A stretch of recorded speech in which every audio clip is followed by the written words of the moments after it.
বিষ্ণুনবী বললেন, তুমি ভিক্ষা করো, তোমার ঘরে কিছু নাই? সাহাবী বললেন, লা ইয়া রাসূলুল্লাহ, কিছু নাই। বিষ্ণুনবী সাল্লাল্লাহু আলাইহি ওয়াসাল্লাম আবার প্রশ্ন করলেন, কিছুই নাই?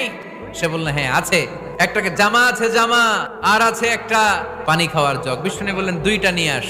সাহাবী রাদিয়াল্লাহু তাআলা আনহু জামার জগ নিয়ে এসে বিষ্ণুনবী সাল্লাল্লাহু আলাইহি ওয়াসাল্লামের হাতে দিলেন।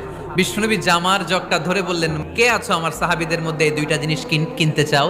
এক সাহাবী দাঁড়িয়ে বললেন, ইয়া রাসূলুল্লাহ, এই দুইটা জিনিস আমি 1 দিরহাম দিয়ে কিনে নিতে চাই। এর চেয়ে বেশি দাম দিয়ে কেনার মতো কেউ আছো নাকি?